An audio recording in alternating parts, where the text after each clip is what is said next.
Om Shanti. Good morning. 9 दिसंबर 2022 आज शुक्रवार है। आज की मुरली में प्यारे बाबा ने हम बच्चों से कहा है कि बच्चे शांति मांगनी नहीं है, क्योंकि आत्मा का स्वधर्म शांति है और तुम सभी बच्चे आत्माएं कर्म क्षेत्र पर हो, इसीलिए कर्म तो जरूर करना है, लेकिन अपने स्वधर्म को भूलना नहीं है। और फिर प्यारे बाबा ने कहा कि जो कई बच्चे कहते हैं कि बाबा जानते हुए भी कुछ करते नहीं हैं। बाबा ने आज कहा है कि ड्रामा बनाया है और बाबा जानते हुए भी क्यों नहीं बताते हैं कि कल क्या होने वाला है। जैसे बाबा ने कहा कि जैसे मानो बाबा को पता है कल भूकंप होने वाला है, लेकिन फिर भी बाबा नहीं बताएगा। क्यों नहीं बताएगा? क्योंकि फिर वो ड्रामा रियल नहीं लगेगा। इसलिए बाबा ने कहा कि जो भी सीन आ रही है हमारे जीवन के अंदर, उसको साक्षी होकर के देखना है। ये प्यारे बाबा ने कहा है। और अगर बाबा पहले ही आपको बता दे तो फिर आप बाबा को भी याद नहीं करेंगे, और इसीलिए बाबा ने कहा कि बाबा बताते नहीं हैं। तो इतना निश्चय बाबा के ऊपर, ड्रामा के ऊपर बच्चों का होना चाहिए, ये बाबा ने कहा। और विशेष अपने स्वधर्म में रहने के लिए बाबा ने कहा है कि मैं आत्मा शांत स्वरूप हूँ, इस स्वधर्म को कभी भूलो नहीं। अभी सुनते हैं प्यारे बाबा के मधुर महावाक्य, ईश्वरीय महावाक्य, मीठी मुरली।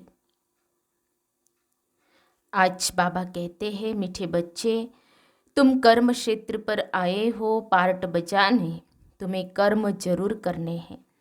आत्मा का स्वधर्म शांति है, इसलिए शांति नहीं मांगनी है, स्वधर्म में टिकना है।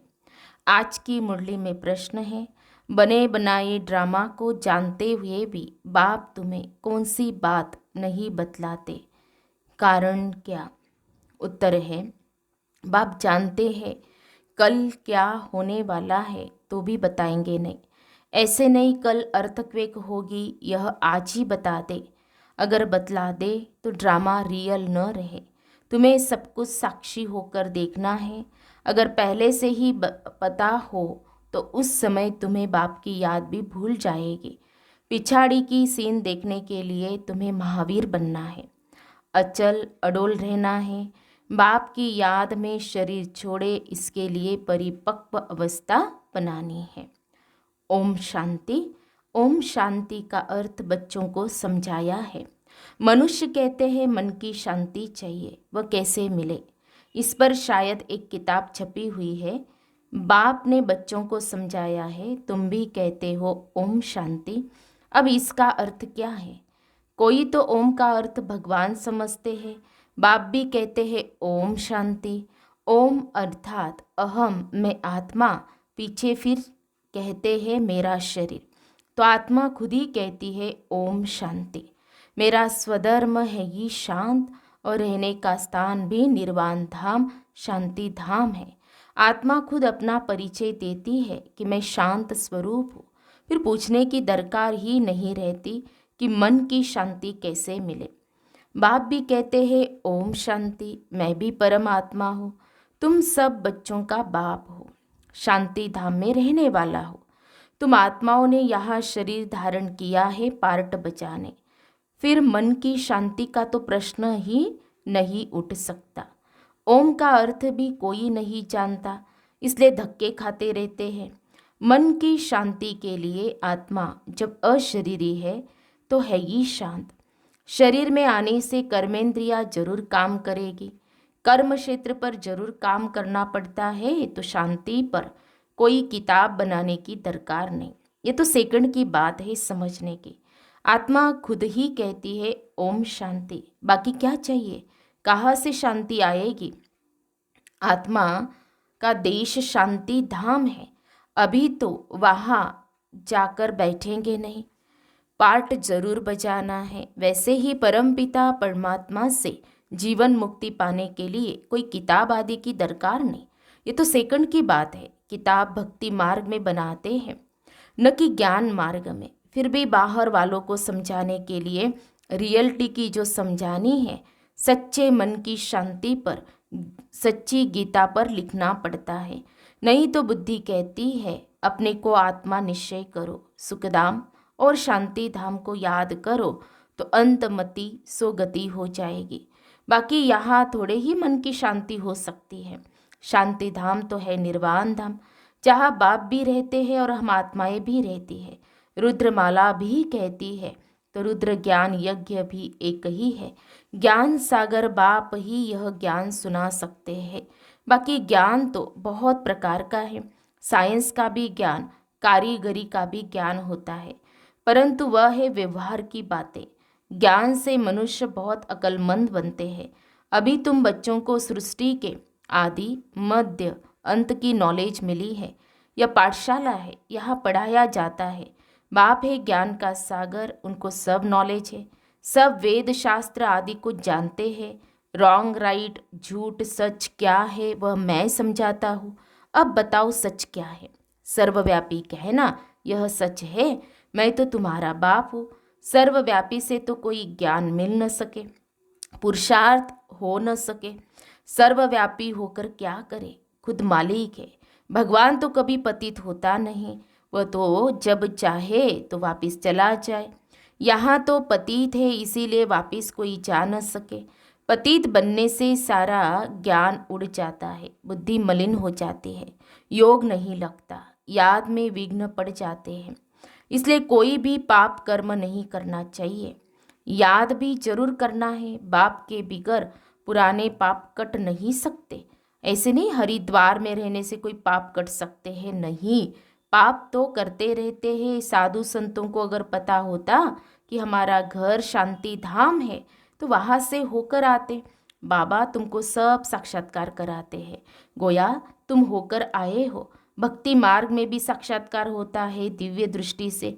तुम जब सतयुग में हो तो इन आँखों से लक्ष्मी नारायण को देखेंगे, वह भी तुमको देखेंगे। अभी साक्षात्कार में देखते हो बाबा के पास दिव्य दृष्टि की चाबी है, वह और किसको मिल न सके। बाबा ने समझाया है यह चाबी मैं किसको भी नहीं देता हूँ। इनकी एवज में मैं स्वर्ग की राजाई नहीं करता हूँ। तराजू इक्वल रखते हैं। तुम विश्व के मालिक बनते हो, मैं नहीं बनता हूँ। भक्ति मार्ग में जो साक्षात्कार करते हैं वह भी मूर्ति में थोड़ी ताकत है। बाबा कहते हैं मैं मनोकामना पूर्ण करने के लिए साक्षात्कार कराता हूँ। गणेश, हनुमान आदि जिसकी पूजा करते हैं तो साक्षात्कार मैं कराता हूँ, परंतु वो लोग समझते हैं परमात्मा सब में है, इसीलिए मुझे सर्वव्यापी कह दिया, उल्टा ज्ञान ले लिया। वास्तव में सब ब्रदर्स है, सब में आत्मा है। सब फादर तो हो न सके। सभी आत्माएं पुकारती है, हे गॉड फादर रहम करो, तो सब बच्चे हो गए। बच्चे बाप से वर्षा लेते हैं तो देह का अभिमान छोड़ना पड़े। बस मैं आत्मा बाप से वर्षा ले रही हूँ। आत्मा को मेल व फीमेल नहीं कहते, बल चोला फीमेल का है, परंतु यह कहना ठीक है कि वर्षा ले रहा हूँ। बाप से वर्षा लेने का सबको हक है। मैं क्रिश्चियन हूँ, मैं फलाना हूँ, ये सब शरीर के धर्म हैं। आत्मा एक ही है, शरीर बदलता है। तब कहते हैं यह मुसलमान है, यह हिंदू है। आत्मा का नाम नहीं बदलता, शरीर का बदलता है। बाप तो है ही पतित पावन, ज्ञान का सागर। बाप की महिमा अलग हो जाती है। वो शांति का सागर, ज्ञान का सागर है। उनके साथ योग लगाने से हम शांतिधाम चले जाएंगे। सो भी अभी ऐसा योग कभी कोई लगा नहीं सकते। तुम शांतिधाम को जानते हो, बाकी याद शिव बाबा को करते हो। सन्यासी कहते हैं हम ब्रह्म ज्ञानी हैं, ब्रह्म से योग लगाते हैं, परंतु उनसे विकर्म विनाश नहीं हो सकते। वो योग ही रॉन्ग है। ब्रह्म अर्थात रहने का स्थान, ब्रह्म ज्ञानी अथवा तत्वज्ञानी बात एक ही है।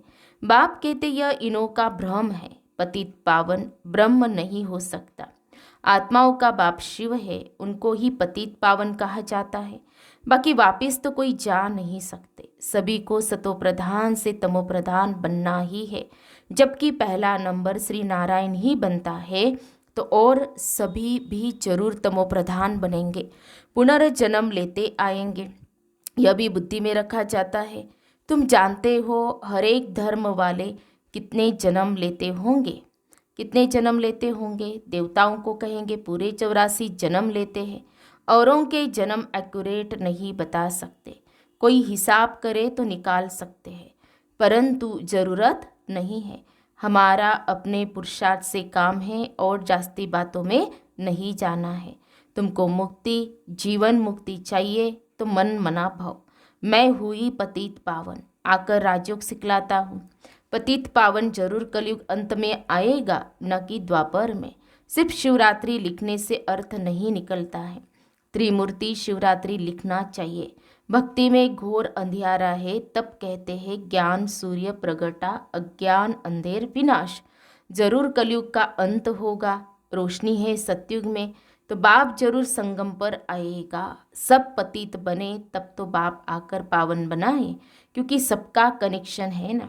बहुत सन्यासी लोग भी कहते हैं मन की शांति कैसे होगी, आत्मा का स्वधर्म ही शांत है। जैसे भारतवासी देवी देवताओं को भूले हुए हैं, वैसे आत्मा भी अपने स्वधर्म को भूली हुई है। आत्मा ही जानती है मुझे रावण ने अशांत किया है। यह ज्ञान अभी मिला है, यहाँ तो शांति कभी मिल नहीं सकती। शांति धाम में ही शांति मिल सकती है, वहाँ तो सबको जाना है। हम शांति धाम में जाएंगे, फिर आएंगे सुख धाम में। दूसरे धर्म वालों को शांति अधिक मिलती है, हमको सुख अधिक मिलता है। उन्हों को न इतना सुख न दुख मिलेगा। यह है डिटेल की बातें।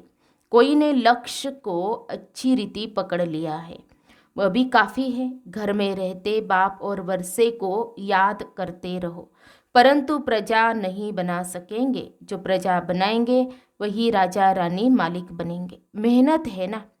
प्रोजेक्टर पर समझाना सहज है। बड़े बड़े आदमियों को निमंत्रण दे, उन्हों को समझाना चाहिए तुम बच्चे बहुतों का कल्याण कर सकते हो। यह भी नए तरीके निकल रहे हैं। अंग्रेजी में भी प्रोजेक्टर स्लाइड्स विलायत में जाकर दिखला सकते हो। यह गोला आदि जब देखेंगे तो समझेंगे कि यह है भारत की फिलॉसफी। यह नॉलेज बाप ही दे सकते हैं। यह है रूहानी ज्ञान। रूह से ही रूहानी ज्ञान मिलता है। सच्चे डॉक्टर ऑफ फिलॉसफी भी तुम हो। आज बाबा ने कहा कि सच्चे डॉक्टर ऑफ फिलॉसफी भी तुम हो, और बाप है रूहानी सर्जन। रूहों को इंजेक्शन लगाते हैं और तुम्हारा है सब गुप्त। वो लोग तो बैठ शास्त्र आदि पढ़ते हैं तो उन्हों का बहुत मान होता है, वो रूहों को पति समझते नहीं, निर्लेप कह देते हैं। तो सच्ची सच्ची नॉलेज तुम ही दे सकते हो। तो यह भी समझाया है, वह है हद का सन्यास और तुम्हारा है बेहद का सन्यास। जो बेहद का बाप ही सिखलाते हैं वह है हठयोग और यह है राजयोग। वो हठयोग से कर्मेंद्रियों को वश करने चाहते हैं, तुम राजयोग से कर्मेंद्रियों को वश करते हो। बहुत फर्क है। अब बाप द्वारा तुम नॉलेजफुल बनते जा रहे हो, परंतु बनेंगे नंबरवार पुरुषार्थ अनुसार। ऐसे बाप के साथ कितना लव रहना चाहिए। यह है गुप्त लव। आत्मा भी गुप्त है। आत्मा जानती है कि हमको बाबा मिला है, दुख से छुड़ा रहे हैं। बाबा आपने तो कमाल की है, कल्प कल्प आप हमको ज्ञान देते हो, फिर हम भूल जाते हैं। बाप कहते हैं हाँ बच्चे, हमने तो कहा था यह ज्ञान प्रायलोप हो जाएगा। सत्युग में यह नॉलेज नहीं रहेगी। यह सब ड्रामा बना हुआ है, जरा भी फर्क नहीं पड़ सकता। बना बनाया ड्रामा है। जो कुछ होता है साक्षी होकर देखते चलो।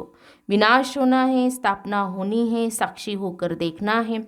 समझो कल अर्थक्वेक होती है तो ऐसे नहीं मैं बताऊंगा कि यह होना है, फिर तो सब प्रबंध कर ले। बाबा ने कहा साक्षी होकर देखते चलो। मूल बात है मुझे याद करो, नहीं तो मुझे भी भूल जाएंगे। तुम बच्चों को महावीर बनना है। महावीर महावीरनी को God of knowledge, goddess of knowledge कहा जाता है। गॉड ही योग सिखलाए महावीर बनाते हैं। पिछाड़ी में जब अर्थक्वेक आदि होगी उस समय महावीर बना चाहिए। अभी तो तुम पुरुषार्थी हो, अचल अडोल रहना पड़े और साथ साथ बाबा की याद में मरे तो बहुत अच्छा। जो ज्ञान में अचल अडोल होंगे वह बैठे बैठे शरीर छोड़ेंगे, फिर कर्मातीत अवस्था में जाकर सर्विस करेंगे। बच्चों को परिपक्व अवस्था में शरीर छोड़ सूक्ष्म वतन में जाकर फिर नई दुनिया में आना है। अच्छा, बच्चों को सदैव अपना चार्ट देखना है जो हम बाबा से पूरा वर्षा पाए। कोई भी बात में संशय में आकर पढ़ाई कभी नहीं छोड़नी चाहिए।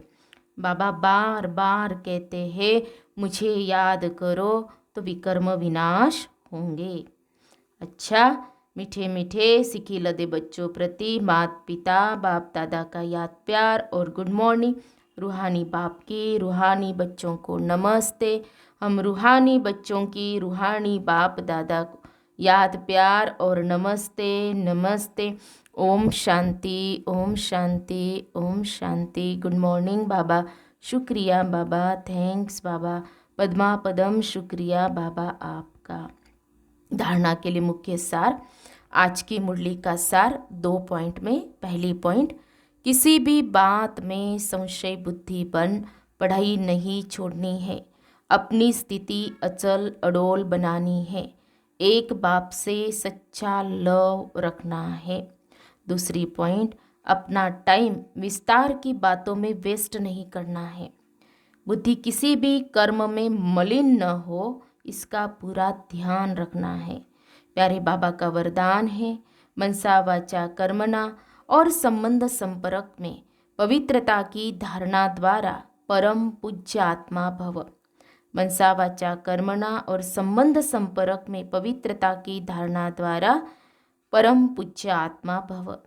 पवित्रता सिर्फ ब्रह्मचर्य नहीं, लेकिन मनसा संकल्प में भी किसी के प्रति नेगेटिव संकल्प नहीं हो, बोल में भी कोई ऐसे शब्द न निकले, संबंध संपर्क भी सबसे अच्छा हो, किसी में जरा भी अपवित्रता खंडित न हो, तब कहेंगे पूज्य आत्मा। तो पवित्रता के फाउंडेशन को चेक करो, सदा स्मृति में रहे कि मैं परम पवित्र पूज्य आत्मा इस शरीर रूपी मंदिर में विराजमान हूँ। कोई भी व्यर्थ संकल्प मंदिर में प्रवेश कर नहीं सकता। स्लोगन है, अपने भविष्य को स्पष्ट देखने व जानने के लिए संपूर्णता की स्थिति में स्थित रहो।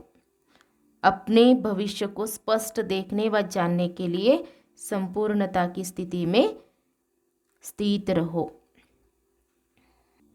हम सब ने सुने प्यारे बाबा के मधुर महावाक्य। आज प्यारे बाबा ने हम बच्चों को अटेंशन दिलाया, बच्चे कि अपने स्वधर्म को नहीं भूलना, बाप को कभी नहीं भूलना, ड्रामा को भी कभी नहीं भूलना है। ड्रामा पर बाबा ने कहा स्वयं की जो स्थिति है अचल अडोल ड्रामा के ज्ञान से बनेगी। और विशेष प्यारे बाबा ने महावीर उनको ही कहा जाता है जो गॉडेज ऑफ नॉलेज, जिन्होंने इस ज्ञान को प्रैक्टिकल में अप्लाई किया है और इस ज्ञान को अपने कर्म क्षेत्र पर यूज़ कर रहे हैं। तो जैसे बाबा ने कहा कि जो भी हो रहा है बच्चे साक्षी होकर के देखना है। तो साक्षी होकर के देखना माना क्या कि हमें सहयोग जरूर देना है, लेकिन हमारी जो स्थिति है स्थिति को अच्छा रखते हुए, मेंटेन रखते हुए और फिर साक्षी होकर के देखना है। तो आज सारा दिन हम अपनी स्थिति को भी चेक करेंगे और बाबा को याद करते हुए अपने स्वधर्म में स्थित होंगे। अच्छा, ओम शांति।